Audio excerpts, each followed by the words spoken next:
أعوذ بالله من الشيطان الرجيم.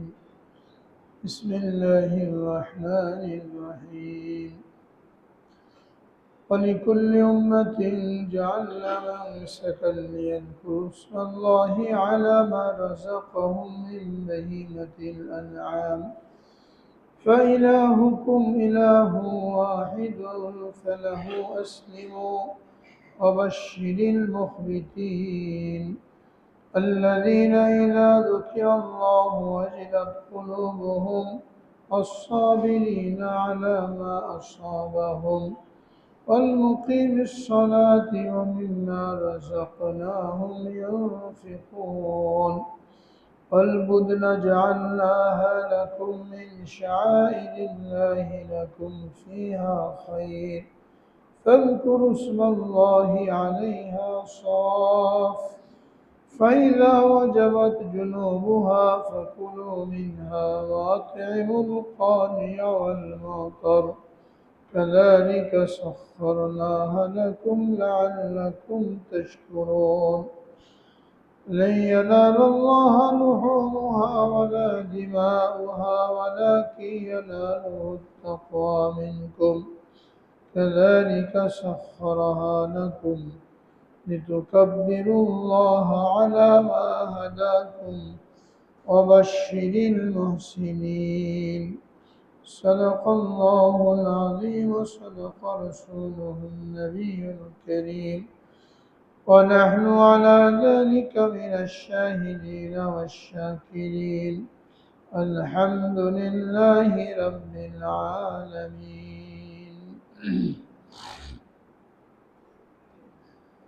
আলহামদুলিল্লাহ। সূরা হজ 17 পারা, সূরা হজ্জের 34 নম্বর আয়াত থেকে 37 নম্বর আয়াত পর্যন্ত তেলাওয়াত করা হলো। এই আয়াতগুলির মধ্যে আল্লাহ রাব্বুল আলামিন কোরবানির বিধিবিধান বিশেষভাবে উল্লেখ করেছেন, যে কোরবানি আমাদের সামনে, যে এই কোরবানি শুধু উম্মতে মুহাম্মাদের উপরেই ফরজ করা হয় নাই, এর আগেও প্রত্যেকটা উম্মতের উপরে কোরবানির বিধান এটা ফরজ করা হয়েছিল। এবং মূলত হযরত আদম আলাইহিস সালাম থেকে নিয়েই এই কোরবানির বিধান চলে আসছে। সর্বপ্রথম হযরত আদম আলাইহিস সালামের দুই ছেলে হাবিল এবং কাবিল তারা কুরবানি পেশ করেছিল, সেখান থেকেই কুরবানির সূচনা। হযরত আদম আলাইহিস সালামের দুনিয়াতে আগমন করার পরে যেহেতু তাদের মাধ্যমে আল্লাহ রাব্বুল আলামিন দুনিয়াকে আবাদ করেছেন, তো হযরত আদম আলাইহিস সালাম এবং হযরত হাওয়া এই দুজনকে যখন পৃথিবীতে নামিয়ে দেওয়া হলো, তাদের দুজনের মাধ্যমে দুনিয়া আবাদ হবে। তো হযরত হাওয়ার গর্ভে একসাথে দুজন করে সন্তান পয়দা হতো, একজন ছেলে একজন মেয়ে, এক জোড়া সন্তান পয়দা হতো। এইভাবে হযরত হাওয়ার গর্ভে 40 জোড়া সন্তান পয়দা হয়েছিল, এক ছেলে এক মেয়ে একসাথে।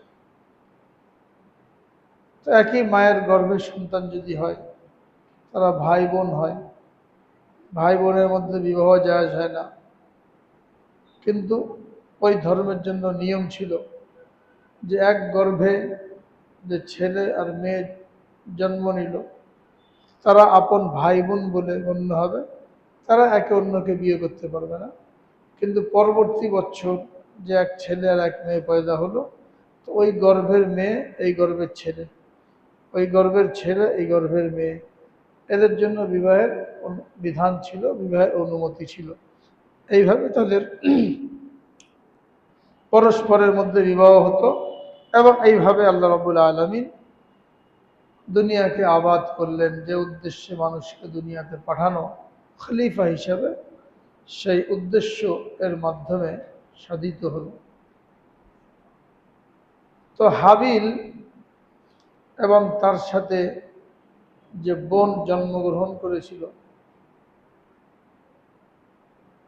এর পরবর্তীতে কাবিল এবং তার সাথে যে বোন জন্মগ্রহণ করেছিল, তো কাবিলের সাথে যে বোন জন্মগ্রহণ করেছিল ওই বোন ছিল সুন্দরী, দেখতে সুন্দর। হাবিলের সাথে যে বোন জন্মগ্রহণ করেছিল সে ছিল একটু কুৎসিত এবং কালো। নিয়ম অনুযায়ী হাবিলের সাথে যে মেয়ের জন্ম হয়েছে তার বিবাহ হবে কাবিলের সাথে, কাবিলের সাথে যে মেয়ের জন্ম হয়েছে তার বিবাহ হবে হাবিলের সাথে। এটা আল্লাহর বিধান। কিন্তু হাবিলের সাথে যে মেয়ের জন্ম সে যেহেতু কালো, এই জন্য কাবিল তাকে বিয়ে করতে চাইল না। সে বলল, না, আমি তো আমার সাথে যা জন্ম হয়েছে একে বিবাহ করবো। এ ছিল সুন্দরী। আদম আলাইহিসসালাম বললেন, না, এটা তো আল্লাহর বিধান না, নিজের ভাই বোনকে বিবাহ করা যাবে না, তোমার জন্য বিবাহ করতে হবে হাবিলের সাথে যে মেয়ের জন্ম হয়েছে, আর তোমার সাথে যে মেয়ের জন্ম তাকে হাবিল বিবাহ করবে। আল্লাহর বিধান লঙ্ঘন করা যাবে না। কিন্তু কাবিল নাছোড়বান্দা, সে তার এই বোনকে বিবাহ করবে, যেটা হারাম। তাহলে আদম আলাইহিসসালাম ফয়সালা দিলেন যে তোমরা দুজনে কোরবানি পেশ করো আল্লাহ তাআলার উদ্দেশ্যে। যার কোরবানি কবুল হবে সে এই সুন্দরী মেয়েকে বিবাহ করবে। তোমারটা কবুল হয় তুমি বিবাহ করবে, যদি হাবিলেরটা কবুল হয় তাহলে হাবিল বিবাহ করবে। সহজ সমাধান, কোনো ঝগড়াঝাটি কোনো কারণ নেই। কোরবানি পেশ করো, যার কোরবানি কবুল হবে সে এই মেয়েকে বিবাহ করবে।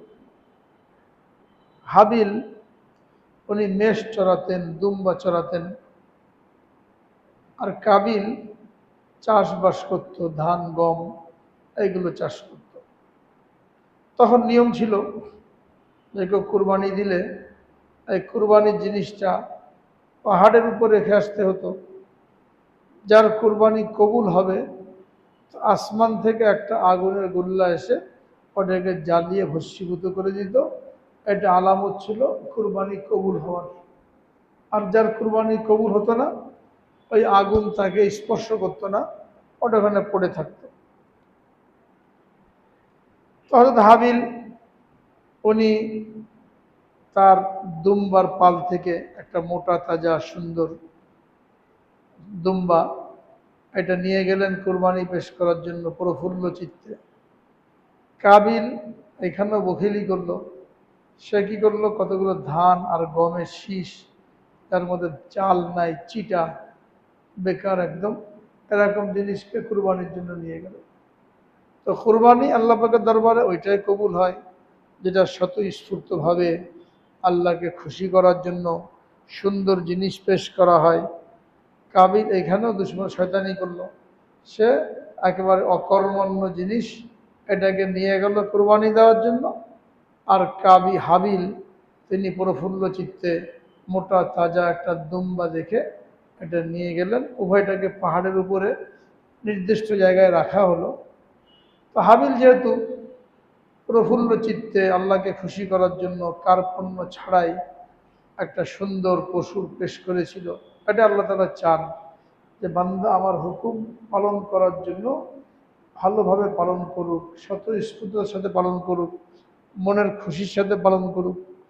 তো হাবিলের কুরবানি কবুল হলো। আসমান থেকে আগুন এসে হাবিলের দুম্বাটাকে জ্বালিয়ে দিয়ে গেল, আর কাবিলের ধান গম এগুলো এরকমই পড়ে থাকলো। তার মানে কাবিলের কুরবানি কবুল হয় নাই। কবুল হয় নাই মানে সে ওই তার বোনকে বিবাহ করতে পারবে না। হাবিলের কুরবানি কবুল হয়েছে, তো হাবিল কাবিলের বোনকে বিবাহ করতে পারবে। তো এই কুরবানি কবুল না হওয়ার কারণে কাবিল আরও রাগান্বিত হয়ে গেল। এক তো সে বিবাহ হচ্ছে না ওই বোনের সাথে, আবার কুরবানিও কবুল হয় নাই। এই জন্য সে রাগে ক্ষোভে এই হাবিলকে হত্যা করে বসল। দুনিয়াতে প্রথম হত্যাকাণ্ড সংগঠিত হলো, কাবিল হাবিলকে হত্যা করল। এর আগে কোনো হত্যাকাণ্ড ঘটে নাই। হাদিসের মধ্যে বলা হয়েছে, মান সুন্না সুন্নাতান হাসানাতান ফালাহু আজরুহা ওয়া আজরু মান আমিলা বিহা ওয়া লা ইউনকাসু মিন উজুরিহিম শাইয়্যা ওয়া মান সান্না সুন্নাতান সাইয়্যাতান ফালাহু উজরুহা ওয়া উজরু মান আমিলা বিহা ওয়া লা ইউনকাসু মিন আওজারিহিম শাইয়্যা।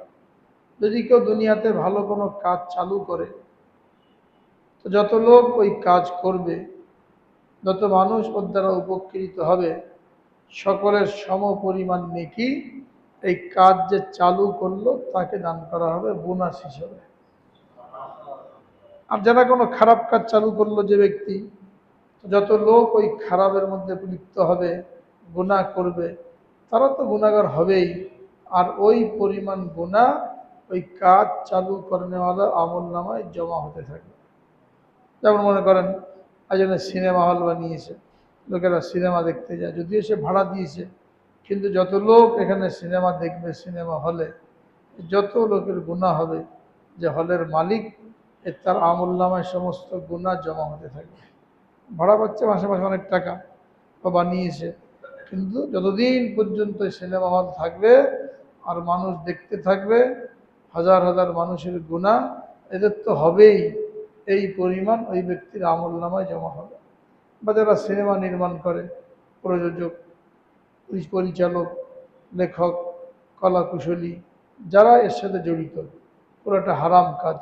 যত মানুষ এইগুলো দেখবে, যতদিন থাকবে, এদের তো গুনাহ হবেই, এই পরিমাণ গুনাহ নায়ক, নায়িকা, পরিচালক, পরিচালিকা, গায়ক, গায়িকা, হ্যাঁ, প্রসিডিউটার, যত যারা আছে, প্রযোজক, সবার আমল নামায় এই গুনাহগুলো জমা হতে থাকবে। আর এর মাধ্যমে যা কামাই হবে সমস্ত হারাম। কারণ হজ করলে করে আসলে, নায়করা হজ করে আসলো, গায়করা হজ করে আসলো, হারাম পয়সা কামাই করে, এই হজ কবুল হবে? টাকা পয়সা আছে বলে হজ করে আসলাম, তো চারিদিকে গুনাহ আর গুনাহ। অথচ এরা নিজেদের কাছে সৌভাগ্যবান মনে করে, লোকরাও এদেরকে মডেল মনে করে, এদের নায়ককে অনুসরণ করে, নায়িকাকে অনুসরণ করে, হ্যাঁ, এটাকে গর্ব মনে করে, আর এদের জন্য জীবন দেওয়ার জন্য তৈরি হয়ে যায়। তাদের ঠিকানা জাহান্নাম। যদি তওবা করে মারা না যায়, তাদের জন্য যারা জীবন দিয়ে দিল, তাদেরকে যারা মডেল বানালো, আদর্শ বানালো, এদের পরিণতি কি হবে? হাদিসের মধ্যে বলা হয়েছে, আল মারউ মাআ মান আহাব্বা, যে যাকে মহব্বত করে তার সাথে তার কিয়ামত হবে। ফেরাউনকে যে মহব্বত করে, ফেরাউনের সাথে কিয়ামত হবে। ফেরাউনের ঠিকানা যেখানে হবে, এদের ঠিকানাও সেখানে হবে। তো গায়ক গায়িকা, নায়ক নায়িকা, এদেরকে যারা মডেল মনে করে, অনুসারী মনে করে, এদের ঠিকানা যেখানে হবে, যারা মহব্বত করেনেওয়ালা, এদেরও ঠিকানা ওইখানেই হবে। এই জন্য হাদিসের মধ্যে বলা হয়েছে, তুমি কাকে বন্ধু বানাবে আর কাকে বন্ধু বানাবে না, বলছে লা ইয়াকুলু তাআমাকা ইল্লা তাকি, লা তুসাহিব ইল্লা মুমিনা, ওয়া লা ইয়াকুলু তাআমাকা ইল্লা তাকি। মুমিন ছাড়া তুমি কাউকে বন্ধু বানিও না। এই বন্ধুত্ব তোমার দুনিয়াতেও কাজে আসবে, আখিরাতেও কাজে আসবে। আর তোমার খানা যেন মুত্তাকি ছাড়া, পরহেজগার ছাড়া কারোর পেটে না যায়। কষ্ট করে কামাই করেছো, এটা খরচ করো এমন লোকদের জন্য যারা আল্লাহওয়ালা, দিনদার, ফাসেক ফাজের, হ্যাঁ, এদের জন্য পার্টি দিলে, ডিনার পার্টি দিলে, লাঞ্চ দিলে, এদের জন্য খরচ করলে, এই পয়সাটা কার? তোমার পয়সা না। প্রত্যেকটা পয়সার হিসাব দিতে হবে। তো যে ভালো কাজ জারি করবে, নিজেও সুফল পাবে, যত লোক ওই মতন চলবে ওদেরও নেকি পাবে। তো কাবিলের দ্বারা প্রথম দুনিয়াতে হত্যাকাণ্ড সংগঠিত হলো। এই হাদিসের ভিত্তিতে বলা হয়েছে, কিয়ামত পর্যন্ত দুনিয়াতে যত হত্যাকাণ্ড সংগঠিত হবে, যত লোক অন্যায়ভাবে নিহত হবে, এই সমস্ত হত্যাকাণ্ডের গুনাহ কাবিলের আমল নামায় জমা হবে। যে হত্যা করলো সে তো হবেই, গুনাহ পাবেই, আর এই পরিমাণ কাবিলের আমল নামায় জমা হবে। এই জন্য গুনাহ থেকে দূরে থাকা, এটা হলো ব্যক্তিগত গুনাহ। আর একটা হলো গুনার জন্য একটা পরিবেশ তৈরি করে দেওয়া। মানুষের টাকা পয়সা বিনিয়োগ করে, রিসোর্ট বানায়, পিকনিক স্পট বানায়, হ্যাঁ, এখানে লোকেরা আড্ডা দেয়, কত গুনার কাজ করে। টাকা বিনিয়োগ করার জন্য কত ভালো ভালো জায়গা ছিল, যেখানে মানুষের ফায়দা হতো। কলকারখানা বানাও, হাসপাতাল বানাও, ভালো চিকিৎসার ব্যবস্থা করো। যদি টাকা বেশি হয়ে থাকে, ওখানে কী হবে? কত লোক চিকিৎসা নেবে, ভালো হবে, তার লাভ তো আসবেই। আর এই যে খেদমত করার কারণে, সেবা করার কারণে মালিক লাভবান হবে। কিন্তু রিসোর্ট বানালে কী লাভ? পিকনিক স্পট বানালে কী লাভ? হয়তো গুনাহ হবে, বেহায়াপনা হবে, টাকা কিছু আসবে, কিন্তু নেকি কিছুই নেই। যেখানে বিনিয়োগ করলে দুনিয়ার ফায়দা আখিরাতের ফায়দা এখানেই করা দরকার।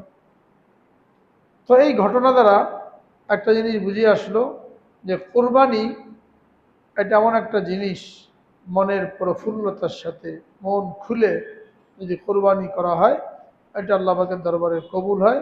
তো হাবিল এইভাবে কোরবানি করেছিল, হাবিলের কোরবানি কবুল হয়েছে। কাবিল মন থেকে করে নাই, যেগুলো বেকার কাজে লাগবে না ওইগুলো দিয়ে আসছে, তো কবুল হয় না। এই জন্য হাদিসের মধ্যে বলা হয়েছে যে তোমরা মোটা তাজা পশু দেখে কুরবানি করো এবং খুশি হও যে আল্লাহ তাআলা তোমাকে তৌফিক দিয়েছেন। কুরবানির পশুর রক্ত মাটিতে পড়ার আগেই এটা আল্লাহ পাকের দরবারে কবুল হয়ে যায় এবং কিয়ামতের দিন এই কুরবানির পশু তার রক্ত, খুর, পশম এইগুলো সহ আল্লাহর দরবারে উপস্থিত হবে। অর্থাৎ যে যেভাবে কুরবানি পেশ করবে ওইভাবেই তাকে কিয়ামতের দিন প্রতিদান দেওয়া হবে। তো কুরবানি বহুত বড় একটা আমল, যেটা হযরত আদম আলাইহিসসালামের যুগ থেকে চলে আসছে এবং হযরত ইব্রাহিম আলাইহিসসালাম থেকে এটা নতুনভাবে সূচনা হয়েছিল। সাহাবায়ে কেরাম যখন জিজ্ঞেস করলেন নবী করিম সাল্লাল্লাহু আলাইহি সাল্লামকে, মা হাযিহি নাযাহি ইয়া রাসূলুল্লাহ, হে আল্লাহর রাসূল এই কুরবানি কি জিনিস, কোত্থেকে আসলো? বললেন সুন্নাতু আবিকুম ইব্রাহিম, তোমাদের পিতা হযরত ইব্রাহিম আলাইহিস সালামের সুন্নত।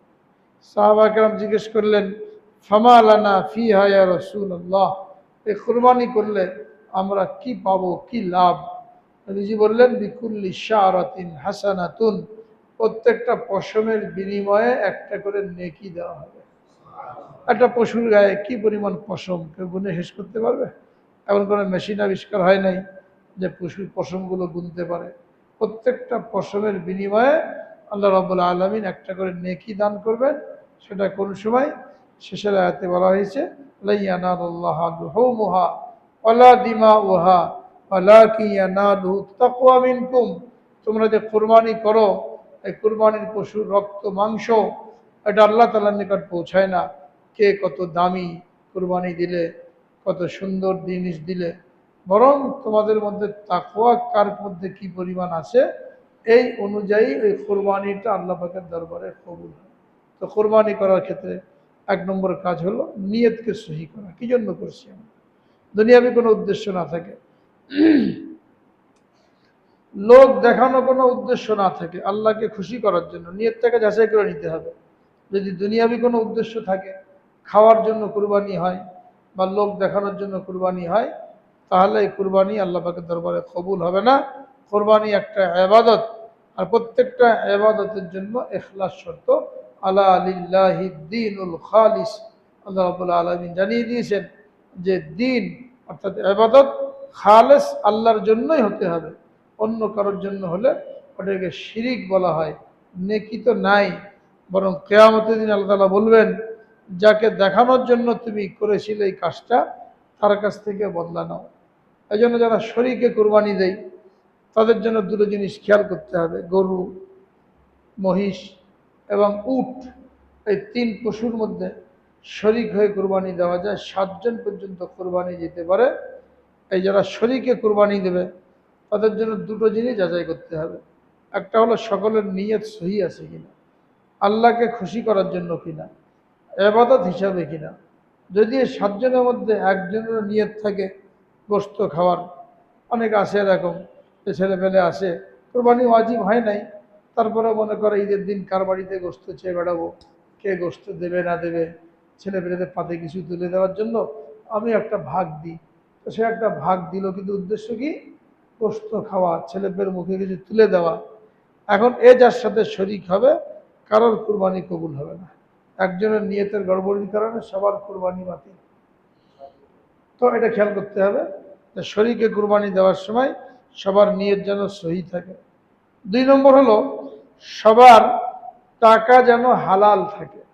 যদি একজনের হারাম কামাই থাকে, যেহেতু ভাগ নাই, এই যে 7 জনে যে কুরবানি করবে এখানে প্রত্যেককে কিন্তু সমান সমান নেকি দেওয়া হবে।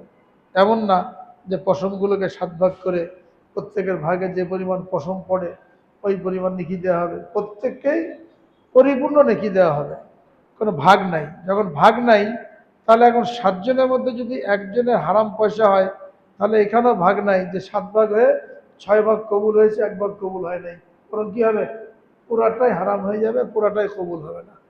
তো নিয়ত সহি হওয়া লাগবে ইবাদত হিসাবে, এবং পয়সাও হালাল হওয়া লাগবে। এটা যাচাই করে নিতে হবে, যে কাউকে সাথে নিতে হবে না।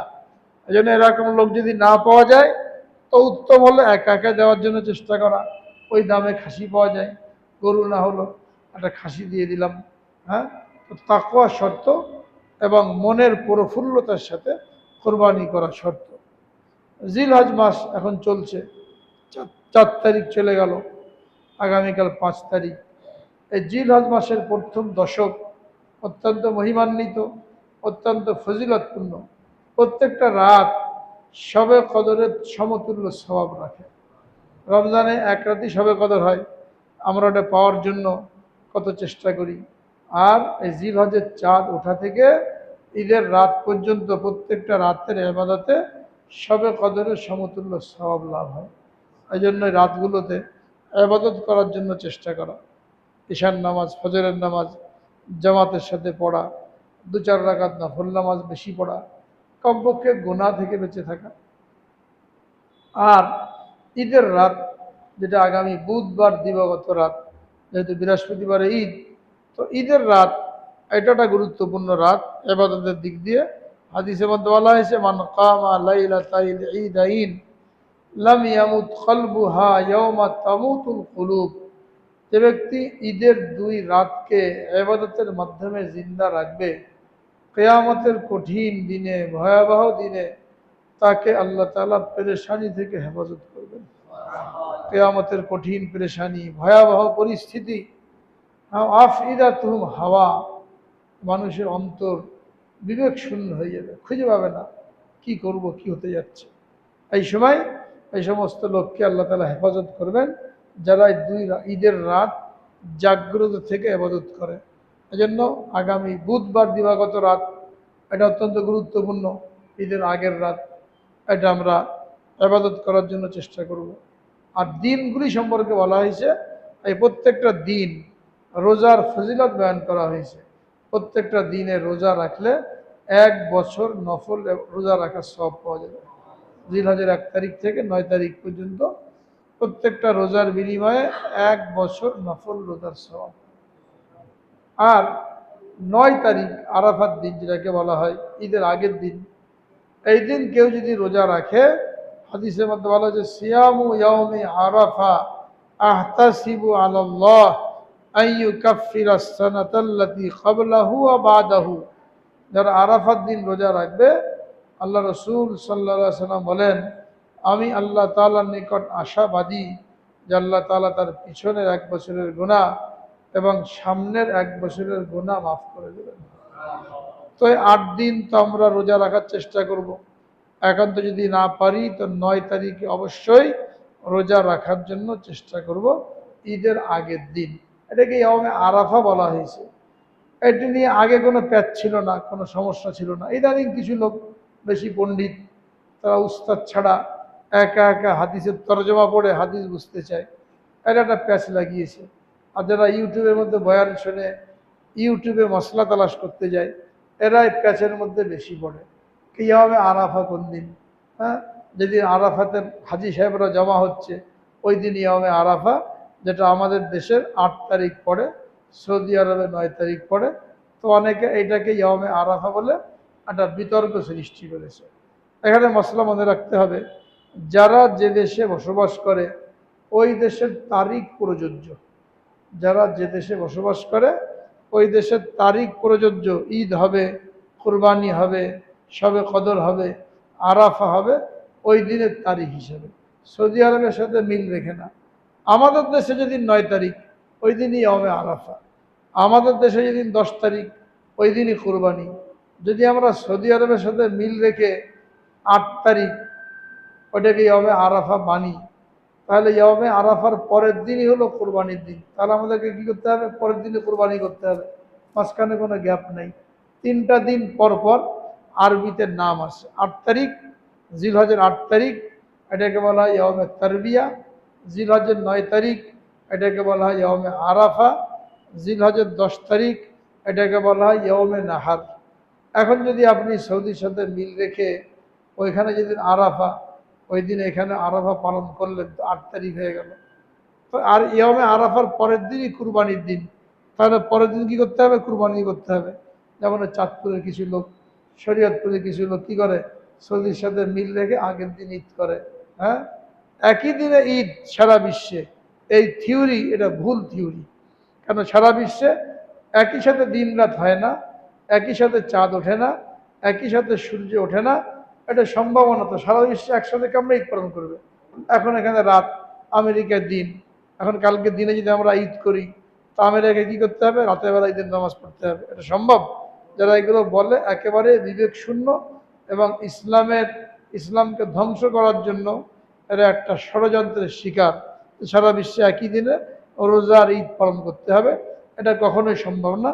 মানুষকে কষ্ট দেওয়া হয়। হাদিসে আসছে সুমুলে রুইয়াতিহি ওয়া আফতিরুলে রুইয়াতিহি, তোমরা চাঁদ দেখে রোজা রাখো এবং চাঁদ দেখে রোজা ছাড়ো। প্রত্যেক এলাকার জন্য বলা হয়েছে। কেননা সৌদি আরবে চাঁদ উঠলো কি উঠলো না, এটা আমরা এখানে বসে কেমনে জানবো? এখন বলতে পারেন যে ফোনে তো জানা যায়, ফোন আসছে কদিন আগে, ইসলাম আসছে 1400 বছর আগে, মোবাইল আধুনিক প্রযুক্তি আসছে 100 বছর আগে। হয়তো 100 বছর যাবত আমরা জানি যে সৌদি আরবে চাঁদ উঠে গেছে। এর আগে 1300 বছর জানার কোনো সুরত ছিল ওখানে চাঁদ উঠেছে কি ওঠে নাই? তাহলে সৌদি আরবে যেদিন ঈদ, ওই দিন আমরা এখানে কেমনে ঈদ পালন করব?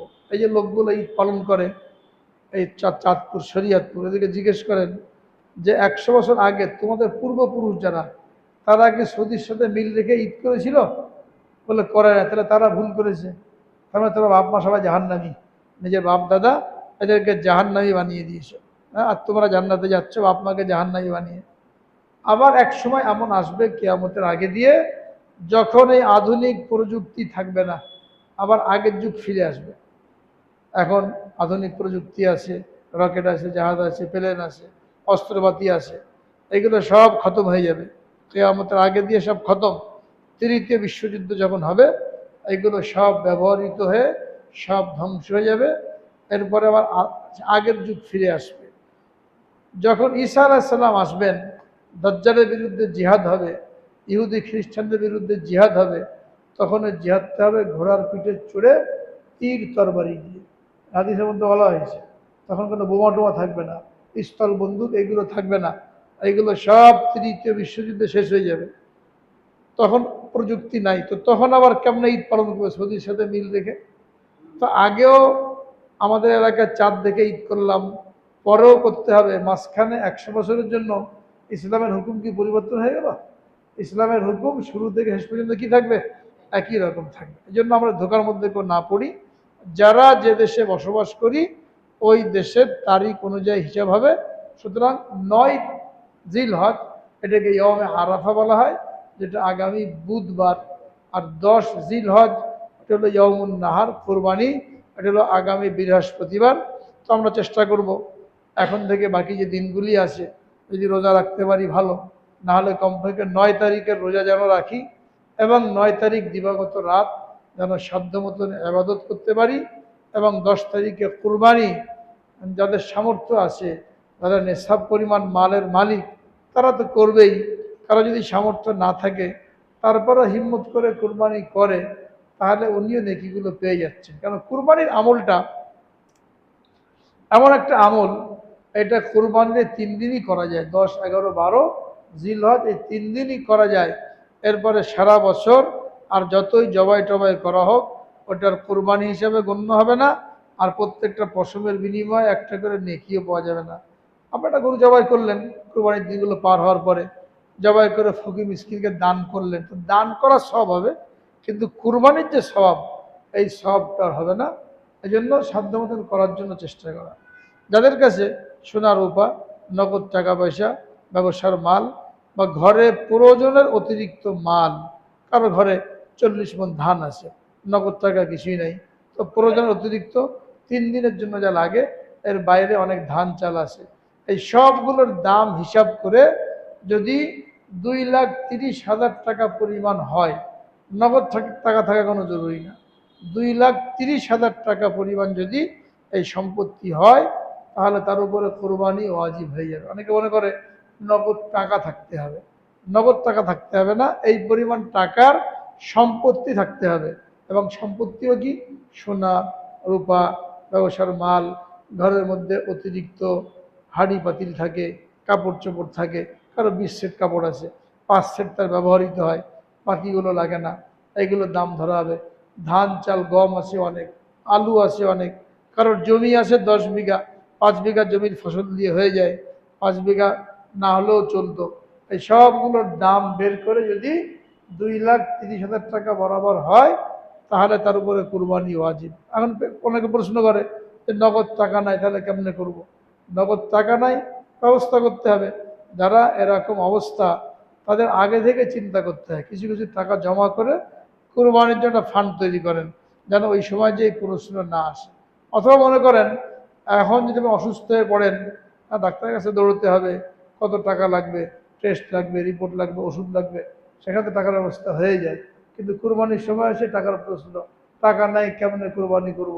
একটু অসুস্থ হয়ে পড়লে 10-15 হাজার টাকা এমনি খরচ হয়ে যাবে, ওইটা ঠিকই বের হয়ে যাবে, কিন্তু কুরবানির সময় হাজার রকম প্রশ্ন। অথচ এটা এত বড় ফজিলতের কাজ যে সারা বছর এটা করার কোনো সুযোগ নেই। এই জন্য আমরা চেষ্টা করব সাধ্য মতন কুরবানি করার জন্য। কুরবানি করার পরে কুরবানির যে গোশত আছে, মুস্তাহাব হলো 3 ভাগে ভাগ করা। 1 ভাগ নিজে খাবে, 1 ভাগ গরিব আত্মীয় স্বজনকে দেবে, আর 1 ভাগ যারা আমি গরিব মিসকিন আত্মীয় না এদেরকে দেবে। এটা হলো উত্তম, কোনো জরুরি না, ওয়াজিব না। কেউ যদি পুরাটাই রেখে দেবে, ছেলে পেলে আছে, কেউ অল্প কিছু দিল, তাও দিল, সমস্যা নাই। কেউ সবটাই দিয়ে দিল, কোনো সমস্যা নাই, শরীয়ত থেকে বাধ্য করা হয় নাই। কিন্তু আমাদের সমাজে কিছু সামাজিক নিয়ম আছে, যেখানে শরীয়ত পরিপন্থী কর্মকাণ্ড করার কারণে এই সমাজের লোকেরা মারাত্মক গুনাহগার হচ্ছে। এগুলো বন্ধ করতে হবে, এগুলো খুব খেয়াল করতে হবে। শরীয়ত যে জিনিসকে লাজেম করে নাই, যে জিনিসকে জরুরি করে নাই, আমাদের নিজের থেকে সেটাকে জরুরি করলে এটা গুনাহ হবে। সেটা কি? অনেকে জানি আমরা, গ্রাম দেশে নিয়ম আছে যে কুরবানি করার পরে 3 ভাগের 1 ভাগ গোশত ওই সমাজে জমা করতে হয়। কোথাও মসজিদে জমা করে, কোথাও ক্লাবে জমা করে, এটা সমাজ থেকে বাধ্যতামূলক। এরপরে সবার কুরবানি গোশত জমা হলে ওইগুলো একসাথে করে আবার বাড়ি বাড়ি বন্টন করা হয়। অনেক জায়গায় কি করে, যারা কুরবানি দিয়েছে এদেরকেও দেই, যারা কুরবানি করে নাই এদেরকেও দেই। অনেক জায়গায় কি করে, যারা কুরবানি করতে পারে নাই এদেরকে দেই। বেশিরভাগ জায়গায় যারা কুরবানি করে আর না করে সবাইকে দেই। মানে যত ঘর এই মহল্লার মধ্যে আছে সবাইকে ওখান থেকে ভাগ দিই। কারো ভাগে 10 কেজি পড়ে, কোথাও 15 কেজি ভাগে পড়ে। তো 3 ভাগের 1 ভাগ দেওয়া বাধ্যতামূলক। যদি না দেয় তাহলে তাকে কি করা, সামাজিকভাবে হেয় প্রতিপন্ন করা হয়, বয়কট করা হয়, খারাপ ব্যবহার করা হয়। অনেকে আবার জোর করে নিয়ে আসে। এটা মসজিদের সভাপতি, মসজিদ কমিটির লোক বা গ্রামের যে মাতবার থাকে, এরা এইখানে যে মাতবারি করে, মসজিদের সভাপতি এইখানে যে মাতবারি করে, নামাজ কালামের মধ্যে কোনো খবর নেই, আর একজনের মাল দিয়ে নিজে খুব বাহাদুরি দেখাতে চায়। এটা যেখানে করা হয়, এখানে 3টা কবিরা গুনাহ হয়, খেয়াল রাখতে হবে। এই যে 3 ভাগের 1 ভাগ গোশত যে সমাজে দিতে বাধ্য করা হচ্ছে, মসজিদে এনে দিতে বাধ্য করা হচ্ছে, এখানে 3টা কবিরা গুনাহ আছে। হাদিসের মধ্যে বলা হয়েছে, লা হিল্লু মালু ইমরিইন মুসলিমিন ইল্লা বিতিবে নাফসিহি, কোন মুসলমানের মাল তার আন্তরিক সন্তুষ্টি ব্যতীত হালাল না। এখন এই 3 ভাগের 1 ভাগ বেশিরভাগ মানুষ দিতে চায় না, তারা চায় আমি অল্প কিছু দেবো, আমার ইচ্ছা মতন দেবো, কিন্তু এখানে বাধ্য করা হয়। এবং এই সমাজ থেকে প্রত্যেক গরু উপাসের লোক দাঁড় করিয়ে রাখা হয়, কাটার সাথে সাথে জোর করে কি করে 3 ভাগের 1 ভাগ নিয়ে চলে আসে, বা তাকে বাধ্য করা হয়। সে তো মন থেকে দিতে চায় না, সে হয়তো অল্প দিত, তার 90 কেজি গোশত হয়েছে, সে 30 কেজি দিয়ে দেবে, 10 কেজি দিত, কিন্তু এখানে বাধ্য হয়ে কি করেছে, 30 কেজি গোশত দিয়ে দিচ্ছে, মন থেকে দেয় নাই। মন থেকে না দেওয়ার কারণে এটা অন্যদের জন্য খাওয়া কি নাই, জায়েজ নাই, হারাম। 2 নম্বর হলো, যারা কুরবানি করলো সবার কামাই কিন্তু হালাল না, হারাম পয়সাওয়ালারাও আছে। এখন সবগুলোকে আপনি জমা করলেন, তো হারামও জমা হয়ে গেল, হালালও জমা হয়ে গেল। এইগুলোকে যখন বন্টন করে দিলেন আবার লোকদেরকে, এদেরকে কেমন যেন হারাম খেতে বাধ্য করা হলো। হয়তো তারা ব্যক্তিগতভাবে হলে ওই সুদ করে গোশত না নিত, ঘুষ করে গোশত না নিত, কিন্তু এখন একসাথে মিক্স করার কারণে এরাও হারাম খেতে বাধ্য হচ্ছে। 3 নম্বর হলো, ধনী গরিব সবাইকেই এই গরুর গোশতগুলো বন্টন করে দেওয়া হলো। যে কুরবানি করেছিল তাকেও দেওয়া হলো, যে কুরবানি করে নাই তাকেও দেওয়া হলো। যে কুরবানি করলো সেটা তার এক ভাগ গোশত এখানে দিয়েই দিয়েছে, তাকে আবার গোশত ফেরত দেওয়া হলো। অর্থাৎ কেমন যেন সে দান করে তার এই দানটাকে আবার ফেরত নিল। এটাকে হাদিসের মধ্যে বলা হয়েছে, কেউ যদি কাউকে দান করে ওই দানটা আবার ফেরত নেই, সে কেমন যেন নিজে বমি করে নিজের বমিটা চেটে খেলো আবার। তো দিয়ে দিয়েছে 3 ভাগের 1 ভাগ। আবার তাকে আপনি 20 কেজি গোশত দিয়ে আসলেন, তো নিজে বমি করে কি করলো, নিজের বমি আবার তাকে চাটতে বাধ্য করা হলো। আবার অনেক জায়গায় কি করা হয়, অনেক জায়গায় এরকম নিয়ম আছে যে রমজানে সদকায়ে ফিতির মসজিদে জমা করতে, ফিতরার টাকা মসজিদে জমা করতে হয়। যারা ফিতরার টাকা জমা করে এদের নাম তালিকাভুক্ত হয়ে যায়, এদেরকে কুরবানির সময় গোশত দেওয়া হবে 1 ভাগ করে। অনেক গরিব মানুষ রিক্সা চালায়, ঠেলা চালায়, সদকা ফিতর ওয়াজিব না, কিন্তু কুরবানির গোশত পাওয়ার জন্য সেও ধারমার করে ওই ফিতরার টাকা মসজিদে জমা দিয়ে দেয়। ব্যাস নাম তালিকাভুক্ত হয়ে গেল, এখন সে 10 কেজি গোশতের ভাগ পেয়ে যাচ্ছে। 100 টাকা ফিতরা দিয়ে 10 কেজি গোশত পেয়ে গেছে। অনেকে আবার এমন আছে যারা মসজিদের সদস্য, মসজিদে নিয়মিত চাঁদা দেয়, এদের বাড়িতে গোশত দেওয়া হবে। আর চাঁদা না দেওয়া হলে গোশত দেওয়া হবে না। মসজিদে চাঁদা দিলে সে গোশত পাবে। এখন বাধ্য হয়ে লোকেরা কি করে, চাঁদা দেয়। চাঁদার কত, 50 টাকা, গ্রাম দিকে 50 টাকা চাঁদা হয়। সারা বছরে কত, 600 টাকা, বা 100 টাকা দিলে 1200 টাকা। আর গোশত পাচ্ছে কয় কেজি, 10 কেজি। হ্যাঁ, 10,000 টাকা গোশত পেয়ে গেছে। এর অর্থ হলো আপনি কেমন যেন এই চান্দার বিনিময়ে তার কাছে গোশতটা বিক্রি করলেন। কোরবানি গোশত বিক্রি করা যায়? এই সবগুলো আমাদের সমাজের বাস্তব অবস্থা, এইগুলো চলছে গ্রাম দিকে। এই জন্য আমরা যারা গ্রামের লোক আছি, কোরবানির সময় বাড়িতে যাব, বা বাড়িতে না গেলেও তাদের এলাকায় এই জিনিসগুলো চালু আছে, তাদের উদ্যোগ নিতে হবে এই জিনিসগুলোকে বন্ধ করার জন্য। বোঝাতে হবে যারা মসজিদের সভাপতি আছে, সেক্রেটারি আছে, সমাজপতি আছে, তোমরা এই মাতবাড়ি করতে যে গুণাগার হো না। যে কুরবানি করলো তাকে ছেড়ে দাও, সে যাকে মন চাই দিক। হ্যাঁ, সে যদি স্বেচ্ছায় কিছু মসজিদে দিয়ে যায়, যে আমি ব্যস্ত মানুষ, আমার সময় নাই প্রত্যেকে বাড়িতে পৌঁছানোর, আমি মসজিদে জমা করলাম, সেটা তোমরা বিধিবন্টন বা সব পেয়ে যাবে। কিন্তু জোর করে তুমি 3 ভাগের 1 ভাগ নিয়ে আসলে, আর ওইটা বন্টন করে হাতেমতাই হয়ে গেলে, এত যদি দরদ হয় তোমার, তো তুমি নিজে একটা গরু কেন, একটা গরু কিনে জবাই করে গরিবদেরকে দিয়ে দাও। খুব দরদ গরিবদের উপরে, নিজে কিছু দিতে পারে না, লোকদের কাছ থেকে জোর করে কি করে, এটা কালেকশন করে নিয়ে আসে। এখানে সওয়াবের তুলনায় গুনাহ বেশি হয়। এবং এমনই এক অবস্থা, আপনি একা একা প্রতিবাদ করবেন তো কুলিয়ে উঠতে পারবেন না।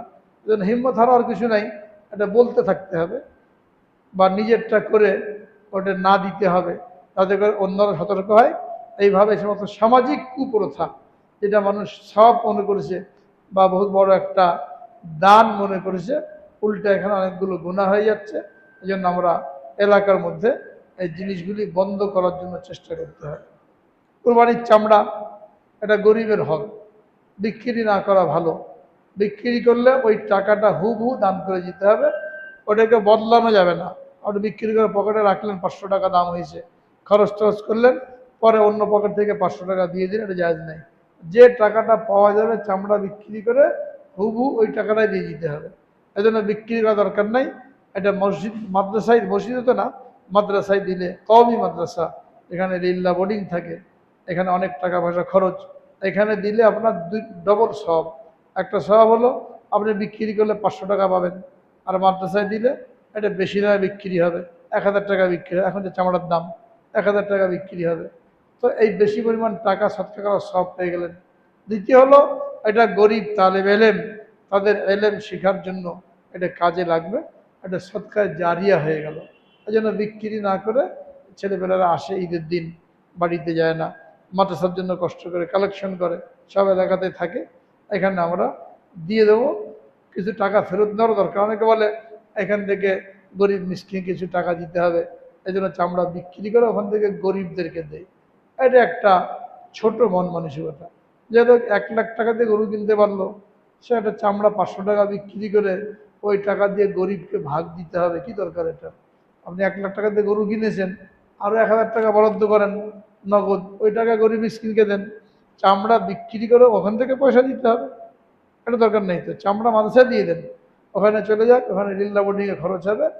আর যদি আপনার গরিব আত্মীয়স্বজন থাকে, তার জন্য আরও 1000 টাকা 2000 টাকা এখানে বরাদ্দ করে ওখান থেকে দিয়ে দেন, তাহলে আমাদের চামড়াটা সঠিক জায়গায় ব্যবহৃত হলো। কিন্তু এটা না করে আমরা যেটা করি, এতে কুরবানির হকটা পরিপূর্ণভাবে আদায় হয় না। এই জন্য আমরা কুরবানিটাকে এভাবে করার জন্য চেষ্টা করব। 10, 11, 12 এই 3 দিন কুরবানি করা যায়। এই কুরবানি আল্লাহ পাকের দরবারে কবুল হওয়ার জন্য মূল জিনিস হলো তাকওয়া, যেন দুনিয়াবি কোনো উদ্দেশ্য না থাকে। অনেকে হিসাব মিলায়, কুরবানি পশু কেনার পরে হিসাব করে লস হয়ে গেল কিনা, গোস্ত কয় কেজি হবে, হ্যাঁ এমনি তো গোস্ত 800 টাকা কেজি, আমার এই কুরবানি গোস্ত 1000 টাকা কেজি পড়ে গেল, এটা নিয়ে মনটা খারাপ, 1000 টাকা কেজি পড়ে গেছে।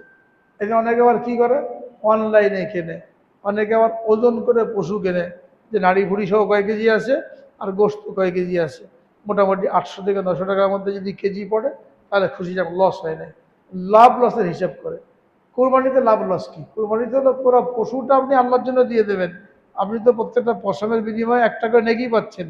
আপনার যদি 10 কেজি গোস্ত কমও হয় তাহলেও নেকি এক, যদি 20 কেজি বেশি হয় তাহলেও কি নেকি একই রকম পাওয়া যাচ্ছে। এখানে লাভ লসের হিসাব করা, এর অর্থ হলো একটা ব্যবসায়িক মনোবৃত্তি থাকে, আল্লাহর সাথে ব্যবসা করা হচ্ছে। এই জন্য গরুগুলো কেনার পরে এটাকেও চিন্তা করব না যে ওকে তো কম দামে দিয়ে কিনেছে, 2 দিন পরে কিনতাম 10,000 টাকা কম হতো, আগে কিনে ভুল হয়ে গেছে। বা অনেকে সুযোগে থাকে, ঈদের রাতে কম দামে পাওয়া যায়, ঈদের দিন সকালে কম দামে পাওয়া যায়, বিভিন্ন রকমের চিন্তা ফিকির কাজ করে।